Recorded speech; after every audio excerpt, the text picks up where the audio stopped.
আজ আমি একটু ভিন্ন স্বাদের মুরগির মাংস রান্না করছি। আসলে ব্রয়লার মুরগি একটু ভিন্ন টাইপের রান্না করে খেলে ভালো লাগে। আমি প্রথমে পেঁয়াজ, টমেটো, কাঁচামরিচ একসাথে একটু তেলে ভেজে নিলাম।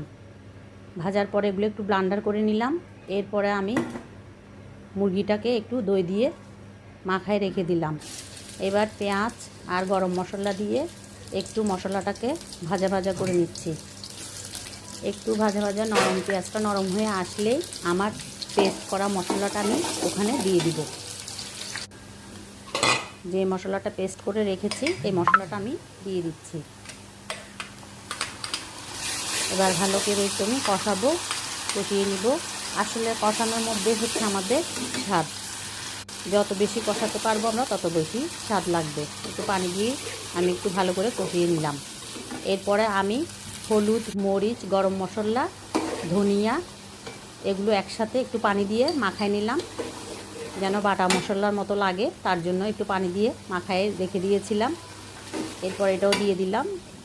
আবার আমি 5 মিনিট পানি দিয়ে এটাকে ভালো করে কষাই নিব। লবণ দিয়ে দিলাম পরিমাণ মতো। রান্নাটা হচ্ছে আসলে নিজের উপরে, যেভাবে রান্না করবেন একটু মন দিয়ে রান্না করলেই কিন্তু রান্নাটা স্বাদ হয়ে যায় দ্বিগুণ। আমি মুরগিটা মেখে রেখেছিলাম দই দিয়ে প্রায় 8 ঘন্টার মতো।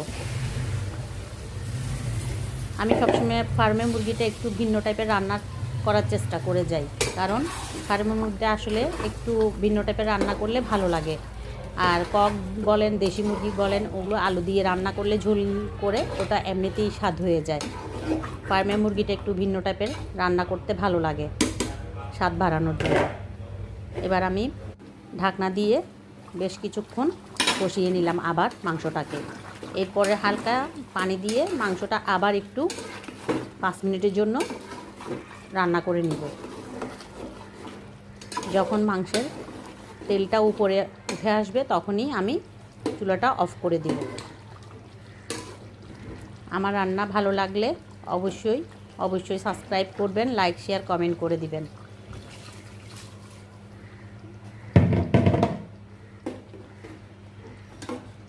বাসায় একবার হলো এভাবে ট্রাই করে দেখবেন। আসলেই অনেক দারুণ স্বাদ হয়েছিল।